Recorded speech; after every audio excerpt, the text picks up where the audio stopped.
Hi, welcome to my channel and my kitchen.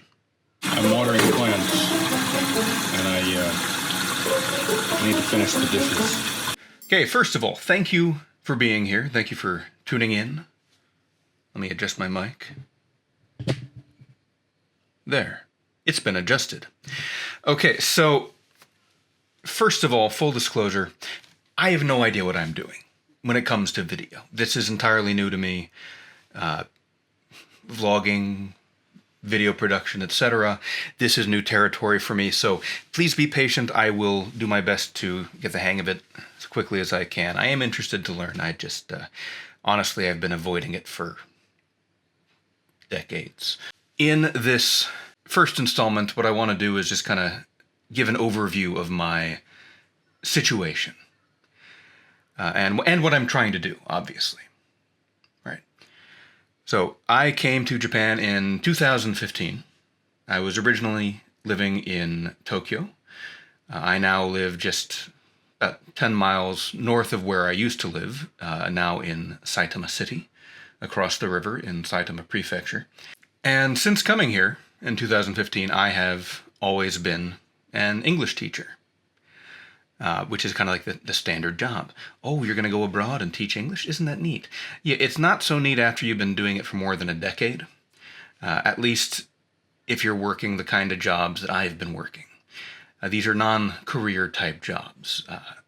And because I have no interest in ever running my own school, really, or becoming a manager, God, that sounds like hell. It's always been kind of a dead-end thing. Eventually, you have to make an exit.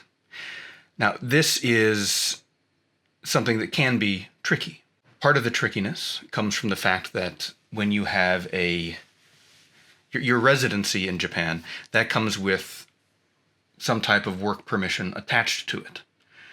And the work permission that you get is quite specific usually. I mean, it's a category. It's not just you can only work for this company, but it's a category, a type of work. And the type of work permission that I have had since coming to Japan, 9 years ago almost, actually no, a little more than 9 years ago, the type of work permission that I have had since I came to Japan 9 years ago falls under the category engineer / specialist in humanities / international services. And that sounds quite broad, but it's not necessarily useful because I'm not an engineer. And so basically what it means is I can do things like I can teach English and work for companies doing communications type work. But what it doesn't include is photography. And photography is my jam. Love photography. Always have, been obsessed with it since I was 14 years old. So most of my life I've been into photography. And that's what I really want to be doing professionally. It is possible to apply for and get permission to, it's another one of these long, horribly worded things like permission to engage in activities other than those for which permission was previously granted. That's wrong. I'll add the actual wording here. What that does is, yeah, like if I want to do photography, I can get that extra permission, and then I'm allowed to do that on the side. But very important, those last three words there, on the side. You have to keep your main job. That makes things difficult because if you've got a long commute and you're working all day and you're exhausted on the weekends, it's really, really hard to get any kind of business, side business going to any meaningful level, or at least I have found it very difficult. And so really, if I'm going to do the things that I really want to do professionally, creatively, I have to get out of English teaching. Now, there are a few ways to open up your work permission. If you've been in Japan for 10 years, you can get a resident status called permanent resident. And if you have the permanent resident status, you're free to do any kind of work that you want. Another possibility is to naturalize, become a Japanese citizen. This is a long and difficult process, and at the moment, even though I intend to become a naturalized citizen of Japan, at the moment, my Japanese is not up to the task.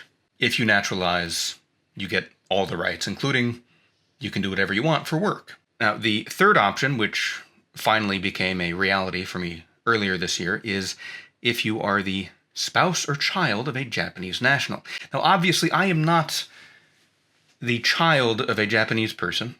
I am the child of two lovely but very white people. But I did get married earlier this year, and my wife is Japanese. I did the paperwork. I switched over my resident status to the spouse category, which now means I am free to do whatever I want for work. However, the other problem still remains that when you're working full-time, it's really hard to get things going, especially something like photography where you're freelancing. Your hours are going to be weird. Some days you're going to shoot early, some days you're going to shoot late, some days you're going to be in the studio all day long, and I can't take off work anytime somebody books me. That's not a viable thing, I've been told by my manager. And so at some point you just kind of have to take the leap, get out of the day job. And so that's what I'm doing.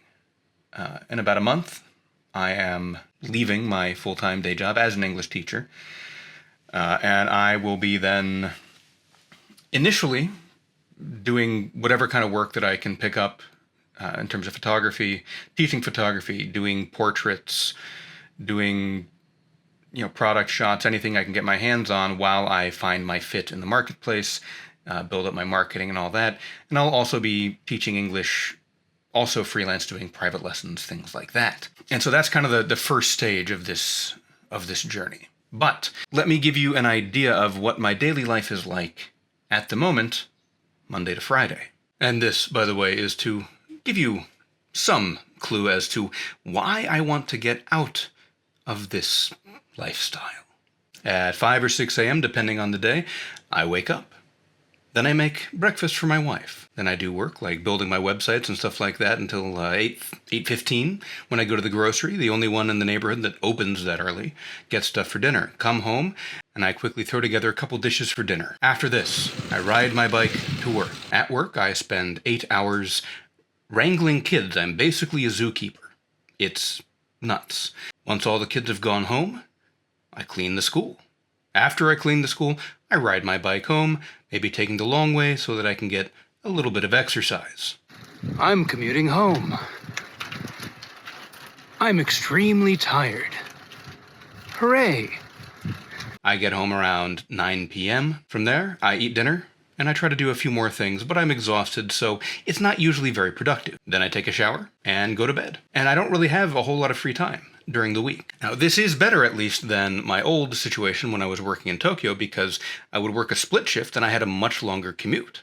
Right now, it takes me about 15 minutes to get to work by bicycle. So this is an improvement, but it's really hard to get anything serious going on that schedule unless you're willing to completely give up your weekends as well.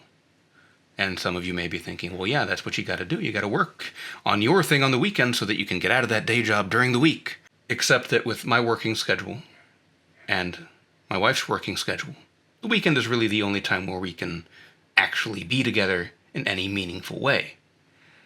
And so, yeah, I do work on things on the weekend for sure, but there's a limit on how much I'm willing to give up.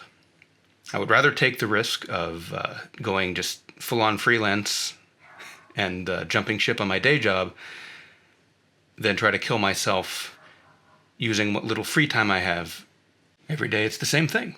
Monday, get up, cook breakfast, do a little bit of work, go to the grocery, make dinner, commute to work, wrangle kids, commute home, do a little bit more work, eat dinner, take a shower, go to bed, try to sleep.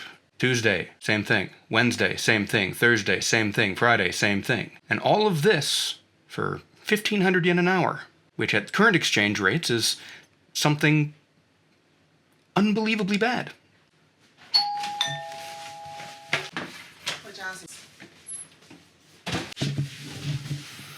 Delivery guy came. Anyway, doing that 5 days a week sucks, especially at that pay. And even with private lessons teaching English, I can make a lot more money per hour. So, for me, taking the risk of making things work, which I know I'm capable of. I know I can do this. It's going to be hard, but I know I can do it.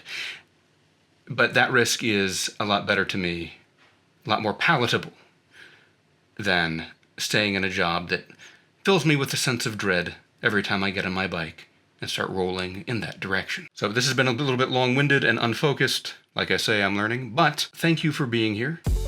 This is the end of the video. If you've made it this far, first of all, thank you. And congratulations, you put in some work getting through that one. I do assure you that future videos will be more focused and better produced. Like I say, I'm figuring this out as I go. But if you happen to even like it or want to see what I do in the future, beeping in the background, my laundry is finished. But you can see all of my new videos a week early and ad-free if you join my Patreon, which is related to all the stuff that I'm trying to do here in Japan, build my photography career, etc.